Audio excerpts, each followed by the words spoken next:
नमस्कार दोस्तों, welcome to student channel में आप लोग का स्वागत है। जैसे कि देख सकते हैं, ये जो बुक आया है रुक्मिणी प्रकाशन का वॉल्यूम 1 आया है। ग्रुप डी का जो क्वेश्चन बैंक 2022 में जो हुआ था क्वेश्चन, उसका देखिए आप लोग अगर प्रैक्टिस डेली साइंस का 20 में 20 अगर टेक्नीशियन एलपी टेक्नीशियन का आने वाला वैकेंसी है, उसमें आप साइंस में 20 कर सकते हैं। तो क्योंकि न्यू बुक है, 30 सेट वॉल्यूम 1 निकल गया है। इसका डेली हम प्रैक्टिस करवा, आप लोग का सपोर्ट अगर मिलेगा तो आपको 30 से पूरा हम करवा देंगे। लाइक शेयर आप जरूर कीजिए। अच्छा, अगर नए चैनल पर हैं तो चैनल को आप लोग सब्सक्राइब कर लीजिए, अब वीडियो को शेयर कर दीजिए, जिससे होगा कि आप लोग को हम 30 शिफ्ट आप लोग को हम सॉल्व साइंस करा सकेंगे। क्योंकि आने वाला एलपी वैकेंसी के आप लोग साइंस 20 में 20 आप सॉल्व कर सकते हैं। तो चलिए क्वेश्चन की ओर देखिए, क्वेश्चन में किस प्रकार से क्वेश्चन इसका है। इसलिए चलिए क्वेश्चन की ओर। जैसे कि आप लोग देख सकते हैं, अगर पार्ट 1 आप नहीं देखे हैं तो पार्ट 1 जाकर आप देख सकते हैं। जैसे देखिए, ये जो है एग्ज़ाम जो सेट 2 है, 17 तारीख 8वां महीना 2022 सेकेंड शिफ्ट का है। अगर इससे पहले अगर शिफ्ट 1 का नहीं देखे हैं तो जाकर प्लेलिस्ट बना हुआ जाकर देख सकते हैं। तो चलिए क्वेश्चन की ओर। क्वेश्चन किस प्रकार से क्वेश्चन इसका रहेगा, तो देखिए 3 नंबर का, देखिए 3 का क्वेश्चन।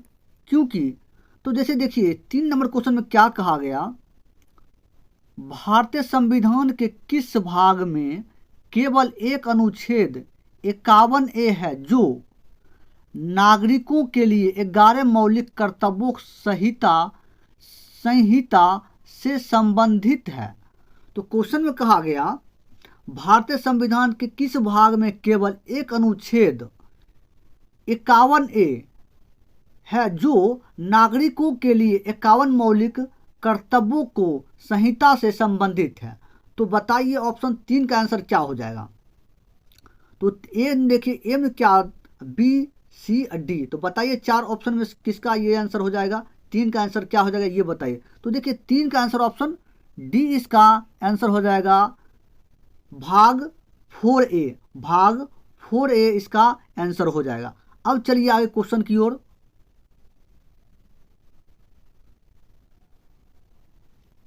आगे देखिए क्वेश्चन में क्या कहा गया। आगे देखिए 8 नंबर क्वेश्चन में क्या कहा गया। कहा गया प्रसिद्ध हाजी अली दरगाह इनमें से किस शहर में स्थित है। क्वेश्चन में कहा गया प्रसिद्ध हाजी अली दरगाह इनमें से किस शहर में स्थित है। तो बताइए आप 8 का आंसर क्या हो जाएगा। 8 का आंसर हो जाएगा ऑप्शन डी, इसका आंसर हो जाएगा मुंबई। क्या हो जाएगा, मुंबई। क्योंकि क्वेश्चन में कहा गया प्रसिद्ध हाजी अली दरगाह इनमें से किस शहर में स्थित है। तो कहाँ स्थित है, मुंबई में है। कहाँ है, मुंबई में। तो चलिए आगे देखिए क्वेश्चन।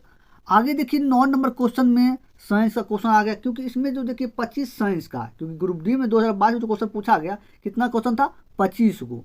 इसमें कितना 25 को क्वेश्चन पूछा, एलपी में आने वाला वैकेंसी में 20 पूछेगा। तो 20 में 20 आपको लाना होगा। इसलिए न्यू क्वेश्चन, क्योंकि 2018 में जो साइंस हुआ था उससे अप लेवल का 2022 में साइंस है। इसलिए आप लोग को डेली प्रैक्टिस हम करवा रहे हैं। अगर आप लोग सपोर्ट कीजिएगा, शेयर कीजिएगा, और अगर नए चैनल सब्सक्राइब कर लीजिए और लाइक जरूर करिए, जिससे हम मोटिवेट होंगे। आपको 30 सेट हम प्रैक्टिस करवा सकेंगे। और इसका वॉल्यूम 2 वॉल्यूम 3 आएगा, क्योंकि 99 शिफ्ट हुआ था। टोटल आपको हम प्रोवाइड कराएंगे, और लास्ट में आपको रिवीजन के लिए फुल पीडीएफ आपको प्रोवाइड हम करा देंगे। तो चलिए देखिए क्वेश्चन में क्या क्या कहा गया। 9 नंबर क्वेश्चन में कहा गया निम्नलिखित में से कौन सा रेडॉक्स अभिक्रिया का उदाहरण नहीं है। क्वेश्चन में कहा गया निम्नलिखित में से कौन सा रेडॉक्स अभिक्रिया का उदाहरण नहीं है। तो 4 ऑप्शन देखिए, इसमें कितना ऑप्शन दिया गया, 4 ऑप्शन है दिया गया। तो बताइए इसका आंसर क्या हो जाएगा। तो बताइए 9 का आंसर क्या हो जाएगा। तो देखिए कहा गया रेडॉक्स अभिक्रिया का उदाहरण नहीं है। तो इसमें कौन हो जाएगा, रेडॉक्स अभिक्रिया का उदाहरण कौन नहीं होगा। तो 9 का क्या हो जाएगा, 9 का हो जाएगा बी आंसर, 4 नंबर। इसका जो होगा 4 जो होगा ये रेडॉक्स अभिक्रिया नहीं है। 1 है रेडॉक्स अभिक्रिया, 2 है, 3 है, कौन नहीं है? तो ऑप्शन 4। तो कैसे हम समझेंगे वो आप देखिए। देखिए 1 नंबर में, देखिए क्या क्वेश्चन 1 नंबर में देखिए, ZNO प्लस C, उसके बाद ZN, सिर्फ ZN ले लिए, उसके बाद C के साथ O चल गया, ZNO के वाला O चल गया कहाँ? ZN लेने के बाद प्लस CO, उसके बाद जुड़ गया। ये क्या है? ये रेडॉक्स अभिक्रिया है। उसके बाद देखिए 2 नंबर में, 2 नंबर MnO2 प्लस 4HCl, तीर का चिन्ह। अब देखिए यहाँ MnCl2, Cl जो है, Cl यहाँ 4 Cl है और 4 हाइड्रोजन है, समझ गए? तो 2 Cl2 ले लिए, बच गया अब 2 गो। उसके बाद प्लस 2H2O, 4 H2O हो गया। यहाँ कितना है? H2O कितना है? 4 H2O, कहाँ हाइड्रोजन कितना था? 4 था, यहाँ 4 पुर गया हाइड्रोजन। O Mn वाला O1 चला गया यहाँ। उसके बाद प्लस Cl2, एक Cl2 बचा था क्योंकि 4 Cl2 है, तो Cl2 एक ले लिए, एक और होगा। ये क्या? रेडॉक्स अभिक्रिया। उसके बाद देखिए 3 नंबर में, देखिए 3 नंबर में 4Na, सोडियम कितना है? 4 गो है सोडियम, प्लस O2, तीर का चिन्ह। तो देखिए हाइड्रोजन 2 Na2O, तो कितना हो गया? 4 गो 4 गो सोडियम हो गया, 4 गो, क्योंकि 2 से 2 गुना करें 4 हो जाएगा, पुर गया। उसके बाद O, तो 2 को जब 0 से होगा तो 2 गो ऑक्सीजन भी हो गया। ये भी क्या है? रेडॉक्स अभिक्रिया है। अब देखिए 4 नंबर क्वेश्चन में, 4 नंबर में देखिए क्या? AgNO3 plus NaCl। अब इसको इसको सॉल्व जब किया गया, तीर का चिन्ह AgCl, तो Cl ठीक, उसके प्लस Na, तो ठीक है Na ले लिए। उसके बाद NO3, तो देखिए ये जो हो गया, क्या हो गया? ये रेडॉक्स अभिक्रिया नहीं है, ये रेडॉक्स अभिक्रिया नहीं है, क्योंकि Ag हम ले लिए और Cl ले लिए। उसके बाद देखिए NaNO3, ये वाला वहाँ चल गया, ये रेडॉक्स अभिक्रिया नहीं होगा। अब चलिए आगे क्वेश्चन की ओर देखिए। क्वेश्चन आगे क्या क्वेश्चन में कहा गया? 10 नंबर क्वेश्चन देखिए। 10 नंबर क्वेश्चन में क्या कहा गया वो देखिए। ध्यान से क्वेश्चन को आपको देखना है। क्वेश्चन को जहाँ आपको समझ में नहीं आए उस क्वेश्चन को कमेंट कीजिए, आपको फिर से हम क्वेश्चन बताएंगे। तो देखिए कार्बन के इलेक्ट्रॉन, अब देखिए 10 नंबर क्वेश्चन देखिए। कार्बन के इलेक्ट्रॉनिक विन्यास में शामिल कोषों की कुल संख्या कितनी है? कार्बन के इलेक्ट्रॉनिक विन्यास में शामिल कोषों की कुल संख्या कितनी है? तो बताइए 10 का आंसर क्या हो जाएगा? 10 का आंसर ऑप्शन डी इसका आंसर हो जाएगा 2। कार्बन के इलेक्ट्रॉनिक विन्यास में शामिल कोषों की कुल संख्या कितनी होती है? 2 होती है। कितनी? 2। अब चलिए आगे क्वेश्चन की ओर चलिए।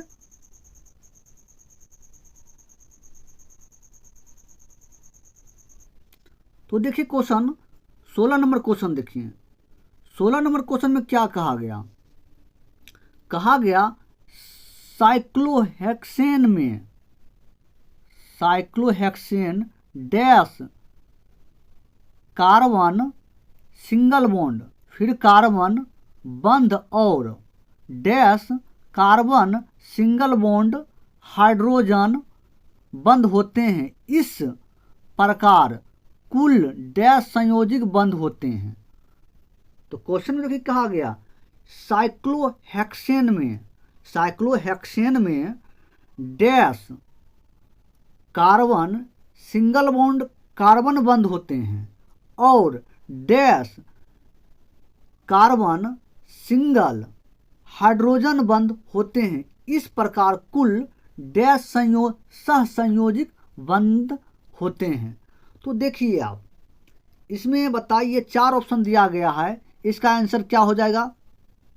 तो 16 का आंसर हो जाएगा ऑप्शन डी, इसका आंसर हो जाएगा। क्योंकि साइक्लोहेक्सेन में कितना डैश 6 होता है और dash carbon single bond hydrogen बंध में कितने 12 होता है। अब इस प्रकार कुल सहसंयोजी बंध कितने होते हैं? 18 होते हैं। इसका आंसर क्या हो जाएगा? ऑप्शन डी इसका आंसर हो गया। अब चलिए आगे क्वेश्चन की ओर।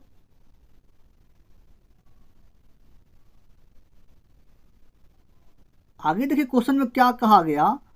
18 नंबर क्वेश्चन देखिए। 18 नंबर क्वेश्चन में क्या कहा गया? कहा गया एक गोलीय दर्पण के ध्रुव और वक्रता केंद्र के बीच की दूरी इसकी फोकस दूरी f के पदों में डैश के बराबर है। तो क्वेश्चन में कहा गया एक गोलकीय दर्पण के ध्रुव और वक्रता केंद्र के बीच की दूरी इसकी फोकस दूरी f के पदों में डैश के बराबर है। तो बताइए इसका आंसर क्या होगा 18 का? तो देखिए 18 का आंसर ऑप्शन सी इसका आंसर हो जाएगा 2f। तो कैसे 2f होगा? तो एक गोलीय दर्पण ध्रुव और वक्रता के केंद्र के बीच की दूरी इसकी फोकस दूरी f के पदों के बराबर है। f के पदों के तो बराबर, इसका इसलिए हो जाएगा इसका 2f इसका आंसर हो जाएगा। 18 का क्या हो जाएगा? ऑप्शन सी आंसर हो जाएगा। अब चलिए आए क्वेश्चन की ओर। देखिए आगे देखिए 19 नंबर क्वेश्चन। 19 नंबर क्वेश्चन को ध्यान से आप लोग देखिए क्या कहा गया क्वेश्चन में। तो देखिए क्वेश्चन में क्या कहा गया 19 नंबर में। निम्नलिखित चित्र में 3 प्रतिरोध R1, R2 और R3 का I भी, I का मतलब क्या हुआ? धारा, V का मतलब वोल्ट। तो ग्राफ को दर्शाया गया दिए गए विकल्प में से कौन सा R1, R2, R3 के बीच सही संबंध दर्शाता है? तो देखिए क्वेश्चन में किस प्रकार से क्वेश्चन कहा गया। तो आप देखिए ये जो है ये धारा ऊपर की ओर चल रहा है, क्या है? ये धारा है, आई का मतलब धारा। नीचे जो चल रहा है ये वोल्ट है। ये जो है R2, R1, R3। तो देखिए करना क्या है आपको। क्वेश्चन में कहा R1, R2, R3 के बीच सही क्रम संबंध दर्शाता, सही। तो 19 का आंसर क्या हो जाएगा ये आप बताइए। तो देखिए 19 का आंसर हो जाएगा ऑप्शन डी इसका आंसर हो जाएगा। ऑप्शन डी इसका आंसर हो जाएगा। वो कैसे होगा वो आप लोग देखिए, कैसे ये हो जाएगा। तो देखिए तो कहा गया R3 जो है R2 जो है R2 वो है R1 से बड़ा है। R2 है R1 से बड़ा है, R3 से बड़ा R1 है। तो इस प्रकार से हो जाएगा जैसे कि आप लोग देख सकते हैं। R2 होगा कौन बड़ा? R2 बड़ा होगा किससे? R1 से। R1 बड़ा होगा R3 से। तो इस प्रकार से इसका क्वेश्चन हो जाएगा। अब देखिए अगर यहाँ अगर वोल्ट रहता और यहाँ अगर धारा रहता तो इसका भी क्वेश्चन आपको हम करा देंगे। तो आप पहले ये क्वेश्चन को आप समझ लीजिए बढ़िया से किस प्रकार क्वेश्चन कहा गया R1, R2, R3 के भी सही संबंध दर्शाता है। तो देखिए R2 क्या होगा? बड़ा होगा R1 से, R3 से R1 बड़ा होगा। तो ऑप्शन है इसका डी इसका आंसर हो जाएगा। अब चलिए आए क्वेश्चन की ओर। देखिए आगे क्वेश्चन देखिए। क्वेश्चन में कहा गया 22 नंबर क्वेश्चन कहा गया दिए गए परिपथ में 4 ओम प्रतिरोध के टर्मिनलों के बीच विभव पात ज्ञात कीजिए। तो देखिए R1 4 ओम दिया गया है, R2 6 ओम दिया गया है, वोल्ट कितना 5 दिया गया। तो क्या करना है क्वेश्चन को? तो R1 प्लस R2 इसको जब सॉल्व करिएगा तो क्या होगा? 4 प्लस 6 तो कितना हो जाएगा? 10 ओम। कितना हो जाएगा? 10 ओम। अब वोल्ट कितना है? 5 वोल्ट है। तो अब देखिए करना, उसके बाद क्या कहा, बीच विभव पात ज्ञात करिए। तो विभव पात ज्ञात करने के लिए कहा गया, तो क्या करना हमको वो आपको देखना है। तो दिया गया प्रतिरोध कितना है, 4 ओम प्रतिरोध दिया गया, 4 ओम प्रतिरोध दिया गया। तो 4 गुने, उसके बाद देखिए वोल्ट कितना है, वोल्ट कितना है 5। उसके बाद टोटल जो है 5 वोल्ट हो गया। उसके बाद टोटल इसका कुल प्रतिरोध कितना है, वो है 10। टोटल कितना 10 है। तो 2 दूना 4, 5 दूना 10, ये 5 5 खत्म हो गया, तो बचा कितना 2। ये क्या निकल के आया, विभव पात निकल के 2 वोल्ट इसका आंसर आ गया निकल कर। ऑप्शन सी इसका आंसर हो गया। इसका आंसर कितना हो गया, 2 वोल्ट इसका, 2 वोल्ट इसका आंसर, ऑप्शन सी इसका आंसर निकल कर चल आया। तो चलिए आगे क्वेश्चन की ओर।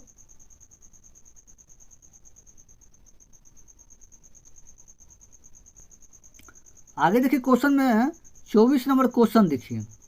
24 नंबर क्वेश्चन में क्या कहा गया, कहा गया इनमें से क्या अलैंगिक प्रजनन का उदाहरण नहीं है। तो क्वेश्चन में देखिए कहा गया इनमें से क्या अलैंगिक प्रजनन का उदाहरण नहीं है।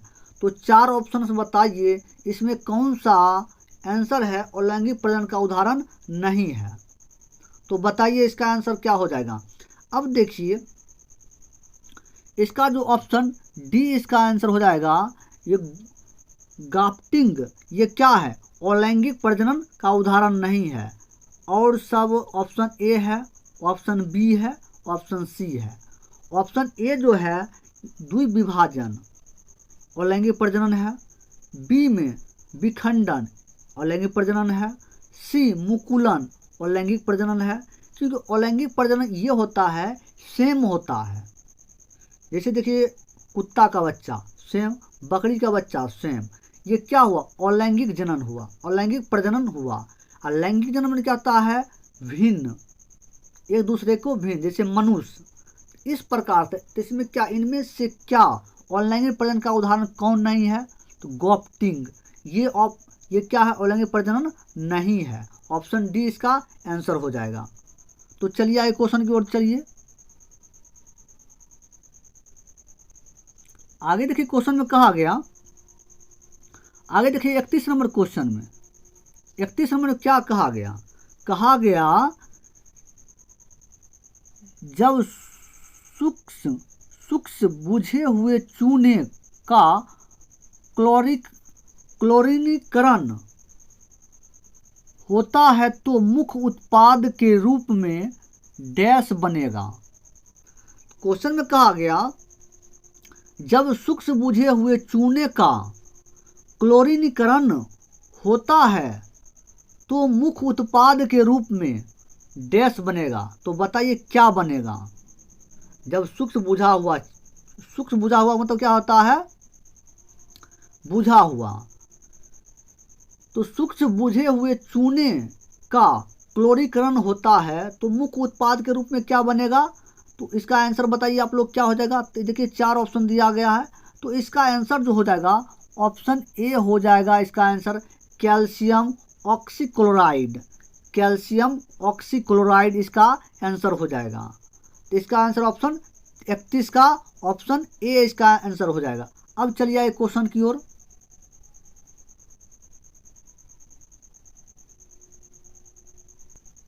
आगे देखिए क्वेश्चन में क्या कहा गया, 33 नंबर क्वेश्चन को देखिए। 33 नंबर क्वेश्चन में क्या कहा गया, देखिए 33 में कहा गया सगाई हिरन इनमें से किस भारतीय राज्य में पाए जाने वाली एक स्थानिक प्रजाति है। सगाई हिरन इनमें से किस भारतीय राज्य में पाए जाने वाली एक स्थानिक प्रजाति है। तो बताइए 4 ऑप्शन दिया गया है। ऑप्शन ए में है केरल, बी में है मणिपुर, सी में है तेलंगाना और डी में है राजस्थान। तो बताइए 33 का आंसर क्या हो जाएगा।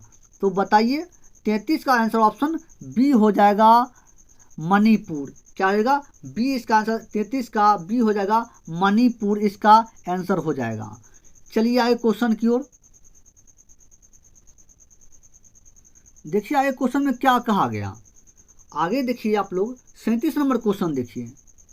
37 में क्या कहा गया, निम्नलिखित में से कौन सा भाग पौधों में गैसीय विनिमय में सहायक होता है। निम्नलिखित में से कौन सा भाग पौधों में गैसीय विनिमय में सहायक होता है। तो 4 ऑप्शन दिया गया है। ए में है केंद्रक, बी में है रक्षक कोशिकाएं, सी में है कोशिका झिल्ली और डी में है रंध्र। तो क्वेश्चन को ध्यान से आप लोग देखिए। निम्नलिखित में से कौन सा भाग पौधों में गैसीय विनिमय में सहायक होता है। तो 37 का आंसर आप लोग बताइए क्या हो जाएगा। तो 37 का आंसर ऑप्शन डी हो जाएगा, इसका आंसर रंध्र। क्या हो जाएगा? रंध्र। ऑप्शन डी इसका आंसर, 37 का डी। अब चलिए 38 नंबर क्वेश्चन की ओर। 38 में देखिए क्या कहा गया। 38 की ओर चलिए। 38 में देखिए क्या कहा गया, सभी पंचायत संस्थाओं में पदों का कितना भाग महिलाओं के लिए आरक्षित है। बताइए, सभी पंचायत संस्थाओं में पदों का कितना भाग महिलाओं के लिए आरक्षित है। तो बताइए आप लोग 38 का आंसर क्या हो जाएगा। 38 का आंसर ऑप्शन डी हो जाएगा, इसका आंसर 1/3 भाग। कितना है? 1/3 भाग, ऑप्शन डी। 38 का डी आंसर हो जाएगा। तो चलिए आगे क्वेश्चन की ओर। आगे देखिए क्वेश्चन में क्या कहा गया। 41 नंबर क्वेश्चन को देखिए। 41 नंबर क्वेश्चन को देखिए क्या कहा गया। कहा गया चुंबकीय क्षेत्र के अंदर स्थिर धारावाही चालक पर लगने वाला बल ज्ञात कीजिए। बल ज्ञात करने के लिए प्रयुक्त फ्लेमिंग के बाएं हाथ के नियम के अनुसार अंगूठा और तर्जनी क्रमशः डैश और डैश की दिशाओं को निरूपित करते हैं। क्वेश्चन में कहा गया चुंबकीय क्षेत्र के अंदर स्थिर धारावाही चालक पर लगने वाला बल ज्ञात करने के लिए प्रयुक्त फ्लेमिंग के बाएं हाथ के नियम के अनुसार अंगूठा और तर्जनी क्रमशः डैश और डैश की दिशा के रूप में निरूपित करता है। तो बताइए 4 ऑप्शन दिया गया। ऑप्शन ए में है बल चुंबकीय क्षेत्र, बी में है चुंबकीय क्षेत्र बल, सी में है क्षेत्र धारा, डी में है धारा क्षेत्र। तो इसका आंसर हो जाएगा 41 का ऑप्शन ए, इसका आंसर हो जाएगा बल चुंबकीय क्षेत्र। दो गो आंसर इसका हो जाएगा ऑप्शन ए, क्योंकि अंगूठा बल की दिशा प्रूव करेगा, तर्जनी करेगा चुंबकीय क्षेत्र की ओर। तो इस प्रकार से क्वेश्चन कहा गया। तो चलिए आगे क्वेश्चन की ओर।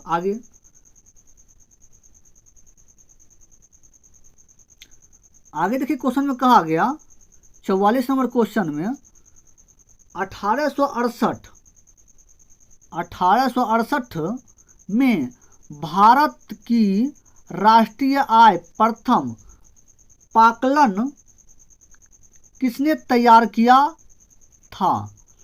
तो कहा गया 1868 में भारत की राष्ट्रीय आय का प्रथम पाकलन किसने तैयार किया था।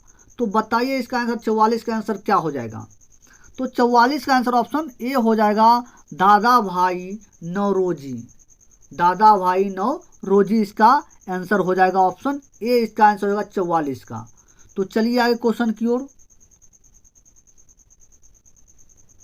आगे देखिए क्वेश्चन में कहा गया 50 नंबर क्वेश्चन में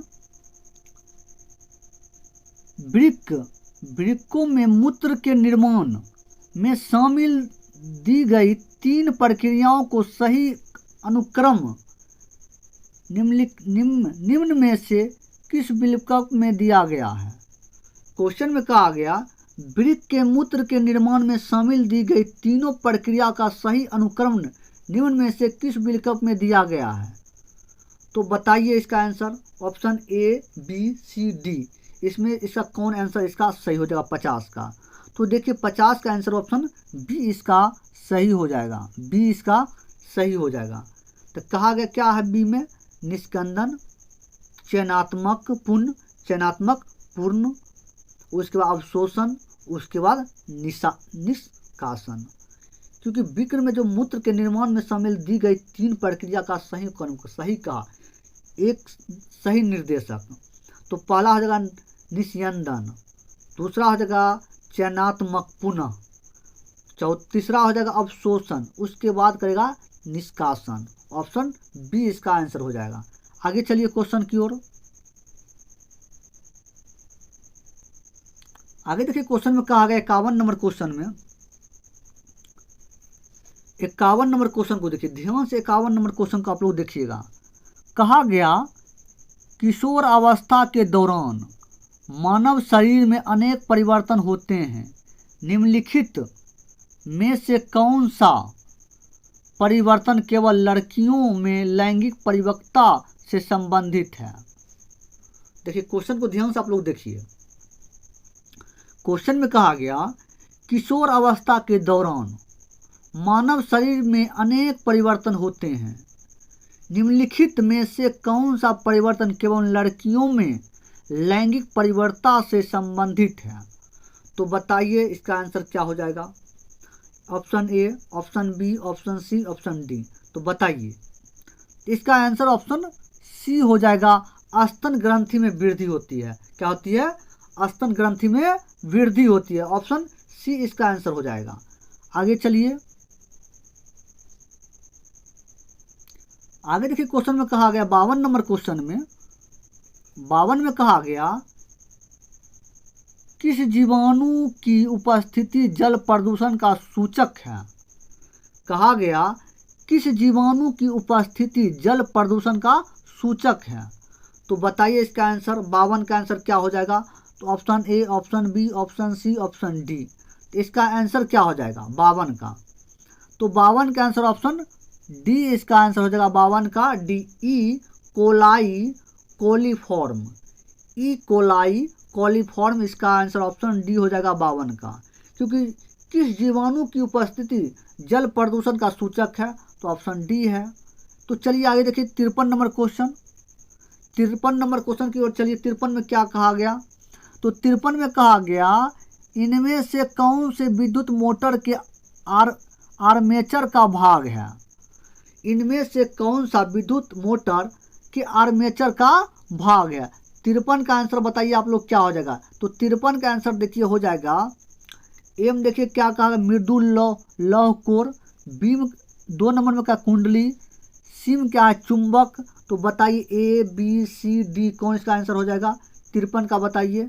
तो 53 का आंसर हो जाएगा ऑप्शन सी हो जाएगा। केवल एक इसका आंसर हो जाएगा। कौन हो जाएगा? मृदुल लौह कोर। इनमें से कौन सा विद्युत मोटर का आर्मेचर का भाग है? तो क्या हो जाएगा? मृदुल लौह कोर। इसका आंसर ऑप्शन केवल ऑप्शन ए होगा। आगे चलिए क्वेश्चन की ओर। आगे देखिए क्वेश्चन में क्या कहा गया। आगे देखिए क्वेश्चन में कहा गया 54 नंबर क्वेश्चन में, 54 नंबर क्वेश्चन ध्यान से देखिए। कहा गया मनुष्य के पाचन तंत्र में होने वाली कौन सी क्रिया गंदगी पर साबुन के पायसीकरण की क्रिया के समान होती है? क्वेश्चन में कहा गया कि मनुष्य के पाचन तंत्र में होने वाली कौन सी क्रिया गंदगी पर साबुन के पायसीकरण की क्रिया के समान होती है? तो option A, B, C, D बताइए। इसका 4 ऑप्शन में कौन इसका आंसर हो जाएगा? तो इसका आंसर हो जाएगा ऑप्शन डी हो जाएगा। 4 ऑप्शन को ध्यान से पढ़ना है, उसके बाद ही जवाब आपको देना है। तो देखिए क्या हो जाएगा इसका आंसर ऑप्शन डी हो जाएगा। क्या डी में कहा गया? पित्त लवणों द्वारा बड़ी वसा गोलिकाओं को छोटी गोलिकाओं में विघटित किया जाना। तो मनुष्य के पाचन तंत्र में होने वाले कौन सी क्रिया गंदगी पर साबुन के पाचीकरण की क्रिया के समान होती है? तो पित्त लवणों द्वारा बड़ी वसा गोलिकाओं की छोटी गोलिकाओं में विघटित कर देता है। ऑप्शन डी इसका आंसर निकल कर चल आया। तो चलिए आगे क्वेश्चन की ओर। आगे देखिए क्वेश्चन में कहा गया 60 नंबर क्वेश्चन में, 60 नंबर क्वेश्चन में देखिए ध्यान से, कहा गया क्वेश्चन निम्नलिखित में से कौन सा राज्य प्रमुख भाषा युग्म सुमेलित नहीं है। निम्नलिखित में से कौन सा राज्य प्रमुख भाषा युग्म सुमेलित नहीं है। तो चार ऑप्शन कौन नहीं है बताइए। 60 का आंसर क्या हो जाएगा, 60 का आंसर क्या हो जाएगा। तो इसका आंसर ऑप्शन ए हो जाएगा केरल, कन्नड़। तो कहा गया निम्नलिखित में से कौन सा राज्य प्रमुख भाषा युग्म सुमेलित नहीं है। ऑप्शन ए केरल, कहा कन्नड़ से ये नहीं होगा। देखिए बी मेघालय, खासी, सी आंध्र प्रदेश, तेलुगु, मणिपुर, मतई। तो ये क्या है, इसका भाषा है, कौन नहीं है, ऑप्शन ए इसका नहीं है। ऑप्शन ए इसका आंसर हो जाएगा 60 का। चलिए आगे देखिए, देखिए आगे क्वेश्चन 64 में क्या कहा गया। 64 में देखिए, निम्नलिखित में से किस वर्ष में भारतीय संग्रहालय अधिनियम पारित किया गया था। कहा गया क्वेश्चन में निम्नलिखित में से किस वर्ष में भारतीय संग्रहालय अधिनियम पारित किया गया था। तो बताइए 64 का आंसर क्या हो जाएगा। तो 64 का आंसर ऑप्शन बी हो जाएगा 1910 में। कब, 1910 में। उसके बाद चलिए आगे क्वेश्चन देखिए 65 नंबर क्वेश्चन। 65 नंबर क्वेश्चन में देखिए क्या कहा गया। कहा गया निम्न में से किस तत्व का आणविक रूप में परमाणुओं की संख्या अधिकतम होती है। क्वेश्चन में कहा गया निम्न में से किस तत्व के आणविक रूप में परमाणुओं की संख्या अधिकतम होती है। तो बताइए 65 का आंसर क्या हो जाएगा। तो 65 का आंसर ऑप्शन बी हो जाएगा इसका आंसर। इसका बी इसका आंसर होगा, क्योंकि क्वेश्चन का निम्नलिखित में से किस तत्व का आणविक रूप से परमाणुओं की संख्या अधिकतम होती है। तो ऑप्शन ए इसका बी इसका आंसर निकल कर चल आएगा। तो आगे चलिए क्वेश्चन की ओर।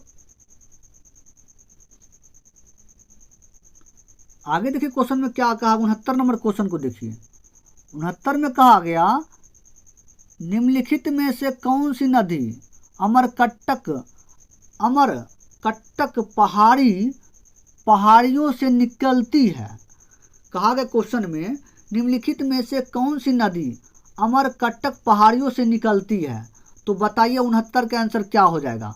69 का आंसर ऑप्शन डी इसका आंसर हो जाएगा नर्मदा। क्या हो जाएगा, नर्मदा नदी। ऑप्शन डी इसका आंसर हो जाएगा 69 का। चलिए आगे, आगे देखिए क्वेश्चन में कहा गया, आगे देखिए क्वेश्चन में कहा गया 71 नंबर क्वेश्चन को देखिए ध्यान से। कहा गया मृदा अपरदन पर्यावरण के लिए मुख्य खतरों में से एक है। निम्नलिखित में से कौन सा मृदा अपरदन को रोकने में सहायक हो सकता है। कहा गया मृदा अपरदन पर्यावरण के लिए मुख्य खतरों में से एक है। निम्नलिखित में से कौन सा मृदा अपरदन को रोकने में सहायक हो सकता है। तो बताइए इसका आंसर क्या हो जाएगा 71 का।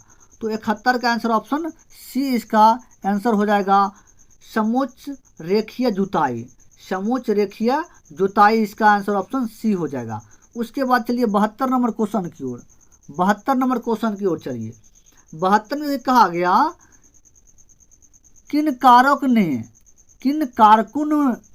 कारकों ने वैज्ञानिकों को तत्वों के वर्गीकरण की ओर अग्रसर किया। कहा गया क्वेश्चन में किन कारकों ने वैज्ञानिकों को तत्वों के वर्गीकरण की और अग्रसर किया है। तो बताइए इसका आंसर क्या हो जाएगा। तो 72 का देखिए 72 का आंसर क्या हो जाएगा वो बताइए। 72 का आंसर ऑप्शन ए हो जाएगा। इसका आंसर ऑप्शन ए हो जाएगा। 1 2 3 इसका हो जाएगा सही। 1 भी सही हो जाएगा, 2 भी सही हो जाएगा, 3 भी सही हो जाएगा।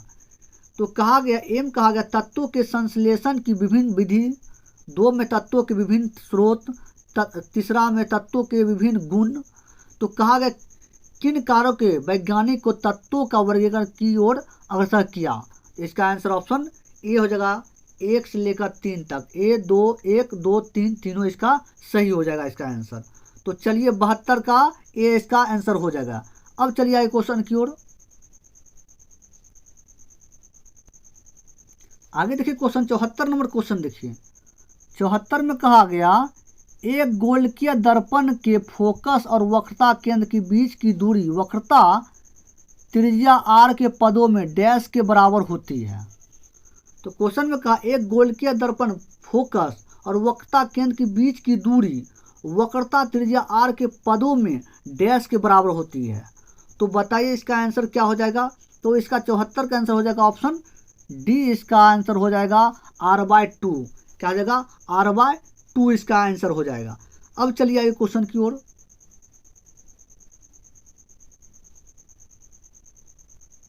आगे देखिए क्वेश्चन में कहा गया 81 नंबर क्वेश्चन देखिए। 81 में कहा गया कोई भी अभिक्रिया जो अविलेय अवक्षेपण उत्पन्न करती है उसे डैश कहा जा सकता है। कहा गया कोई भी अभिक्रिया जो अविलेय अवक्षेप उत्पन्न करती है उसे डैश कहा जा सकता है। तो बताइए 81 का आंसर क्या हो जाएगा। 4 ऑप्शन दिया गया। तो 81 का आंसर हो जाएगा ऑप्शन डी। इसका ऑप्शन देखिए क्वेश्चन पहले देखिए ध्यान से देखिए। 81 का आंसर क्या है। कहा गया कोई भी क्रिया जो अविलेय अवक्षेप उत्पन्न करती है उसे डैश कहा जा सकता है। तो क्या ऑप्शन डी इसका आंसर हो जाएगा अवक्षेप अभिक्रिया। क्या हो जाएगा अवक्षेप अभिक्षेपण अभिक्रिया हो जाएगा इसका आंसर ऑप्शन डी 81 का। अब देखिए 82 नंबर क्वेश्चन देखिए। 82 में कहा गया मौसिन राम पृथ्वी पर स्थिर सर्वाधिक आर्द्र स्थान है और यह डैश पर स्थित है।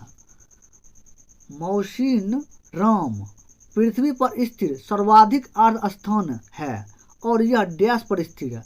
तो बताइए कहाँ स्थित है। 82 का आंसर क्या हो जाएगा। तो 82 का आंसर 4 ऑप्शन में से बताइए। तो इसका आंसर हो जाएगा ऑप्शन बी हो जाएगा खासी पहाड़ियों। खासी पहाड़ियों। तो आगे चलिए आगे क्वेश्चन की ओर। 83 नंबर क्वेश्चन में क्या कहा गया। 83 में कहा गया अनुच्छेद 279A इनमें से किस संवैधानिक निकाय से संबंधित है। अनुच्छेद 279A इनमें से किस संवैधानिक निकाय से संबंधित है। तो बताइए 4 ऑप्शन में इसका आंसर क्या हो जाएगा 83 का। तो देखिए 83 का आंसर ऑप्शन ए हो जाएगा इसका आंसर वस्तु एवं सेवा का परिषद। वस्तु एवं सेवा का परिषद इसका ऑप्शन ए आंसर होगा 83 का। आगे चलिए आगे देखिए क्वेश्चन में कहा गया 85 नंबर क्वेश्चन को ध्यान से देखिए आप लोग। कहा गया क्वेश्चन में नवरोज त्योहार किस धार्मिक समुदाय से संबंधित है। नवरोज त्योहार किस धार्मिक समुदाय से संबंधित है। तो बताइए 85 का आंसर क्या हो जाएगा। तो 85 का आंसर 4 ऑप्शन से बताइए इसका आंसर हो जाएगा 85 का क्या हो जाएगा इसका आंसर। तो ऑप्शन इसका बी हो जाएगा पारसी। क्या हो जाएगा 85 का हो जाएगा पारसी। उसके बाद चलिए आगे क्वेश्चन देखिए। आगे देखिए क्वेश्चन में कहा गया 92 नंबर क्वेश्चन ध्यान से देखिए। कहा गया किसी दिए गए प्रतिरोध R को 2 बराबर भागों में काटा जाता है। प्रत्येक भाग का प्रतिरोध ज्ञात कीजिए। तो देखिए क्या करना है वो आप लोग देखिए। किसी दिए गए प्रतिरोध R को 2 बराबर भागों में काटा जाता है। तो प्रत्येक भाग का प्रतिरोध क्या हो जाएगा। इसका हो जाएगा देखिए 92 का आंसर क्या हो जाएगा वो देखिए। 92 का आंसर ऑप्शन सी हो जाएगा R/2 हो जाएगा। R/2 हो जाएगा इसका आंसर। क्योंकि किसी दिए गए प्रतिरोध का R को 2 बराबर भागों में काटा जाता है तो प्रत्येक भाग का प्रतिरोध क्या हो जाएगा R/2 हो जाएगा। ऑप्शन सी इसका आंसर 92 का सी हो जाएगा। आगे चलिए देखिए 97 का देखिए। 97 का देखिए क्वेश्चन क्या कहा गया। 97 में कहा गया उपभोक्ता अधिकारों के संदर्भ में कोपा का पूर्ण रूप क्या है। तो बताइए इसका आंसर 97 का आंसर क्या हो जाएगा। तो 97 का 4 ऑप्शन दिया गया है। चारों में से बताइए इसका आंसर क्या हो जाएगा। तो इसका आंसर हो जाएगा ऑप्शन डी इसका हो जाएगा कंज्यूमर प्रोटेक्शन एक्ट। इसका आंसर हो जाएगा 97 का डी। आगे चलिए आगे देखिए क्वेश्चन में किस प्रकार से क्वेश्चन इसका दिया गया, जैसे कि आप लोग देख सकते हैं। तो देखिए आगे क्वेश्चन, आगे देखिए 100 नंबर क्वेश्चन देखिए, ध्यान से देखिए 100 नंबर क्वेश्चन में ध्यान से देखिए, ये लास्ट क्वेश्चन है। अगर आप लोग शेयर जरूर कीजिए, सपोर्ट कीजिए, तो आपको हम करेंगे पूरा 30 शिफ्ट का आपको हम सॉल्व करवा देंगे। इसका पीडीएफ भी प्रोवाइड, हम वीडियो पूरा फुल 300 वीडियो डालने के बाद आपको पूरा पीडीएफ प्रोवाइड आपको रिवीजन करने के लिए लास्ट में मिल जाएगा। तो सपोर्ट कीजिए। और आज का वॉल्यूम आएगा तो आपको टोटल एलपी में आपको 20 में 20 लाना होगा, इसलिए साइंस हम डेली प्रैक्टिस को करवाएंगे। तो चलिए देखिए क्वेश्चन में क्या कहा गया, नीचे दिए गए चित्र को ध्यानपूर्वक अध्ययन कीजिए। निम्नलिखित में से कौन सा विकल्प नीले काले रंग की उपस्थिति कारण सही व्याख्या करता है। तो देखिए क्या करना है, ध्यान से आप लोग देखिए। तो किस प्रकार से जैसे देख सकते हैं इसका चित्र, ध्यान से आप लोग देखिए, ध्यान से आप लोग देखिए क्वेश्चन को। उसके बाद देखिए क्या करना, तो 100 नंबर का आंसर इसमें क्या हो जाएगा वो आपको देखना है। तो देखिए आयोडीन नीले काले रस में परिवर्तन होता हुआ आलू का रस, इसमें बताइए इसका आंसर क्या हो जाएगा 100 का। तो 100 का आंसर हो जाएगा ऑप्शन सी हो जाएगा। आलू के रस में स्टार्च होता है जो आयोडीन के मिलाने पर नीला काला हो जाता है, इसीलिए इसका आंसर 100 का सी होगा। तो क्योंकि क्वेश्चन में देखिए आपको इस प्रकार से बताया गया है, तो आप नीचे क्वेश्चन में आंसर इसका क्वेश्चन में क्या, आयोडीन नीले काले रस में परिवर्तन होता हुआ आलू का रस, तो जैसे देख सकते हैं इसका चित्र बताया गया। तो सही व्याख्या कीजिए, इस प्रकार से आपको बनाना। चलिए नमस्कार।